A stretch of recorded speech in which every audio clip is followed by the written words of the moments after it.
Gunther जो आज के टाइम पे डब्ल्यूडब्ल्यूई कंपनी के अंदर वर्ल्ड हेवीवेट चैंपियन बन चुके हैं और साथ ही डब्ल्यूडब्ल्यूई कंपनी के अंदर डेब्यू करते ही इंटरकॉन्टिनेंटल के लॉन्गेस्ट रेंज चैंपियन बन गए वो, और साथ ही 2024 के किंग ऑफ द रिंग के विनर भी रहा और यहीं तक legend killer viper Randy Orton को उन्होंने हराया। तो आइए शुरू करते बिना किसी देरी के इनकी रेसलिंग करियर के बारे में, आखिरकार जीरो से हीरो कैसे बने पूरी डब्ल्यूडब्ल्यूई कंपनी के अंदर। तो सबसे पहले गुंथर का रियल नेम की बात करते हैं। गुंथर का रियल नेम है वॉल्टन हान और इनका जन्म 20 अगस्त 1997 में वियना ऑस्ट्रेलिया में हुआ था और इसके मुताबिक गुंथर की करंट एज 37 चल रही है। और रही बात इनकी क्वालिफिकेशन की, तो इन्हें बस ग्रेजुएशन किया है। तो इसके बाद गुंथर ने पहला रेसलिंग जर्नी स्टार्ट किया 2005 में, जहां पे उनका रिंग नेम था वॉल्टर। और इसके बाद गुंथर मात्र 20 साल की उम्र में जर्मनी शिफ्ट हो गया और उन्होंने फर्स्ट टाइम अपना डेब्यू किया 2007 के अंदर वेस्ट साइड एक्सट्रीम रेसलिंग में, जहां पे उन्होंने पहले अपना पेपर भी परफॉर्म किया 16 कैरेट गोल्ड, वो भी 3 रेसलर्स के अगेंस्ट। और यहाँ पे उनका लक काम नहीं है, इसलिए उन्होंने ट्राई किया जापान प्रो रेसलिंग में अपना लक यूज करने का फिर से। पर गुंथर की प्रॉब्लम ये थी कि जापान रेसलिंग के अंदर उनको थोड़ा सा भी इनको नॉलेज नहीं था अगर जापान रेसलिंग होती कैसे है। तो वहां पे प्रो रेसलिंग के अंदर एक रेसलर से ट्रेनिंग ली जहां पे उनका नाम था टाटुआ डावा एंड टोमाहीरा, और इसके सुने 1 साल से ऊपर उन्हें ब्रेक लिया रेसलिंग से और उन्हें ट्रेनिंग जारी रखी अपनी। तो इसका ट्रेनिंग कंप्लीट होने के बाद 2010 के अंदर फर्स्ट टाइम उन्हें जैक ऑन द व्हील के अंदर 2010 के अंदर डिफीट किया जैक सेबर जूनियर को, और इसके बाद अपने करियर के अंदर पहले पूरा चैंपियन बने जो थे WX unified world wrestling championship. तो इसके कुछ ही महीने बाद गुंथर पर चैंपियनशिप हार जाते हैं डैक्स सुकीमोटो से, और फिर 1 साल बाद फिर से एक पेपर व्यू के अंदर बिग जापान प्रो रेसलिंग तो वापस वो चैलेंज करते हैं चैंपियनशिप के लिए। और इसका WXW चैंपियन को विन करने के बाद करीब वो रेन रखते 383 डेज का, और उस बीच में बहुत सारे लोगों ने हराया भी था। मगर एक टाइम पे वो अपने चैंपियनशिप को ड्रॉप कर देते, वो भी एल जुनारिको को, वो भी 2012 में। ये बात पता चली नहीं कि क्यों उन्होंने चैंपियनशिप को ड्रॉप कर दिया। और इसके तो फिर से 2014 के अंदर फिर से एक और बार WXW चैंपियन बन जाते हैं, जहां पे वो 3 बार WXW चैंपियन बन जाते हैं। और इसके 2015 के अंदर कार्सन 20 से अपने चैंपियनशिप हार जाते हैं, और इसके WXW कंपनी के अंदर जैक सेबर के साथ वो अपने टीम अप कर लेते हैं और चैलेंज करते हैं टैग टीम चैंपियनशिप के लिए। और गुंथर यहीं पे नहीं वो चैंपियन बन जाता है और फर्स्ट टाइम बन जाता है अपने करियर के अंदर WXW world tag team champion. इसके बाद गुंथर अपने एक फ्रैक्शन बनाते हैं जहां उनके पार्टनर रहते हैं Robert Decker and Eliza Dragon, और उनके फ्रैक्शन का नाम रहता है रिंग कैंप। और ये फ्रैक्शन काफी भाई डोमिनेटिंग फ्रैक्शन बन जाता है टाइम पे, और फिर लगातार वो सारे रेसलर को हराने के बाद एक बार फिर से वो WXW टैग टीम चैंपियन बन जाते हैं। और ये सब गुंथर करने के बाद WXW के अंदर एक पॉपुलर रेसलर बन चुके थे। और इसके बाद कई नए पेपर के अंदर अपना काम भी किया, जैसे कि चैप्टर 27 टूर्नामेंट 16 के अंदर परफॉर्मेंस बहुत बढ़िया दी उन्होंने। और इसके बाद गुंथर ने WXW कंपनी को छोड़ दिया और नए कंपनी में ज्वाइन कर लिया जो था PWG।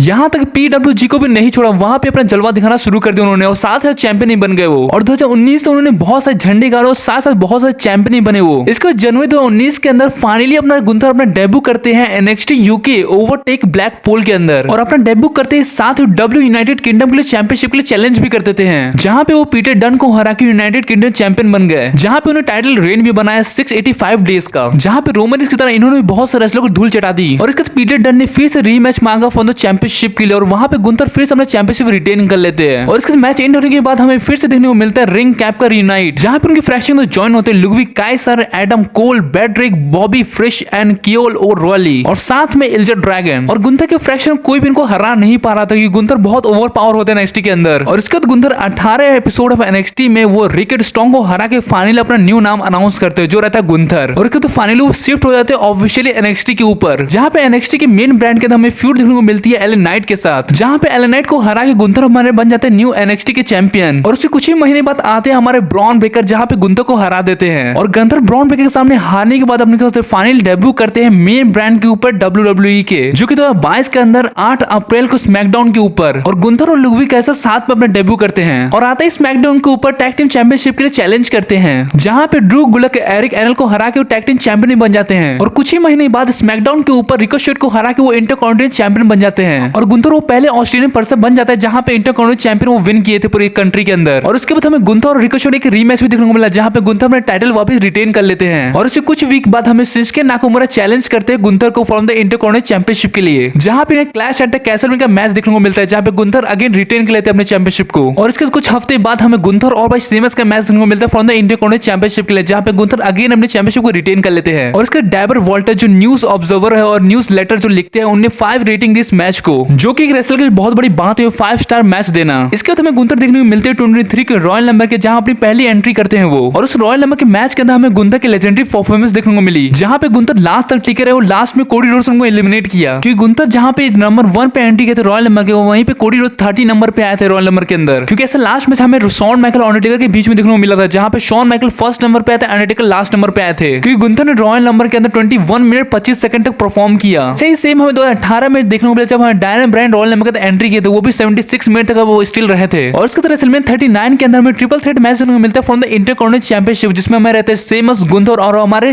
ड्रू मैकिंटायर, जिसमें उस मैच के अंदर गुंथर में चैंपियनशिप को रिटेन कर लेते हैं। और उसके लास्ट में हमें स्मैकडाउन के ऊपर ज़ेवियर वुड के साथ हमें गुंथर का मैच देखने को मिलता है फ्रॉम द आईसी चैंपियनशिप के लिए। और अगेन इस मैच के अंदर भी हमें इंटरकॉन्टिनेंटल चैंपियनशिप रिटेन कर लेते हैं गुंथर। और उसके कुछ वीक बाद हमें डब्ल्यूडब्ल्यूई का ड्राफ्ट देखने को मिलता है, जहां पे गुंथर हमारे फाइनल स्मैकडाउन से रॉ पे चले जाते हैं। और उसका नाइट ऑफ चैंपियन में मुस्तफा अली के अगेंस्ट हमें गुंथर देखने को मिलता है, और उस मैच के अंदर भी गुंथर अपना चैंपियनशिप को रिटेन कर लेते हैं। और उसके मनी इन द बैंक के अंदर मैट डीलर के खिलाफ हमें मैच देखने को मिलता है गुंथर का, और उस मैच के अंदर भी अगेन वो रिटेन कर लेते हैं। और उसके बाद फिर अगेन हमें गुंथर और ड्रू मैकिंटायर का फिर मैच देखने को मिलता है समर स्लैम के अंदर, जहां अगेन रिटेन कर लेते हैं। और इसके बाद रॉ के एपिसोड पे चैट गेबल को हराने के बाद गुंथर लॉन्गेस्ट इंटरकॉन्टिनेंटल चैंपियन बन जाते हैं। बट रेसलमेनिया 40 के अंदर सेमी ज़ेन गुंथर को हरा देता है, और हमारे न्यू बन जाते हैं इंटरकॉन्टिनेंटल चैंपियन हमारे सेमी ज़ेन। बट हमारे गुंथर का लॉन्गेस्ट आईसी चैंपियन रेन रहता है 366 डेज का, जो कि अनबीटेबल है फ्यूचर में। और इसके बाद Gunther king of the ring tournament का पार्ट बने, जहां पे वो फाइनल में रैंडी ऑर्टन से भिड़ते हैं, और वो रैंडी ऑर्टन को हरा के 2024 के किंग ऑफ द रिंग के विनर बन जाते हैं। और जहां पे डब्ल्यूडब्ल्यूई वर्ल्ड हेवीवेट चैंपियनशिप को चैलेंज करने की अपॉर्चुनिटी मिलती है। और समर स्लैम के अंदर हमें गुंथर वर्सेस डेमियन प्रिस्ट के बीच में मैच देखने को मिलता है, वो from the world heavyweight championship के लिए। और उस मैच के अंदर गुंथर डेमियन प्रिस्ट को हरा के हमें न्यू वर्ल्ड हेवीवेट चैंपियन बन जाते हैं, जो कि आज के टाइम पे डब्ल्यूडब्ल्यूई कंपनी के टॉप के रेसलर बन चुके हैं हमारे गुंथर। तो ये थी हमारे वर्ल्ड हेवीवेट चैंपियन गुंथर की पूरी रेसलिंग लाइफ जर्नी। तो मैं यही उम्मीद करता हूं आपको ये वीडियो पसंद आई होगी। तो क्या करो, वीडियो को लाइक करके जल्दी चैनल को सब्सक्राइब कर दो। और साथ ही मैं गुंथर की अगर बायोग्राफी भी जानना चाहते हो, कितना पैसा कमाते हैं डब्ल्यूडब्ल्यूई, उनकी नेटवर्क क्या है, और मतलब उनकी क्या फैमिली में कितने मेंबर्स है, तो उसके लिए मुझे कमेंट कर सकते हैं, मैं उसकी भी सेपरेट वीडियो लेके आ जाऊंगा आपके लिए। तो हाँ, वीडियो को लाइक करके जल्दी चैनल को सब्सक्राइब करना मत भूलना, क्योंकि बहुत मुश्किल से ऐसे कंटेंट और वीडियो बनाता हूँ आपके लिए। तो लाइक कर दो एक तो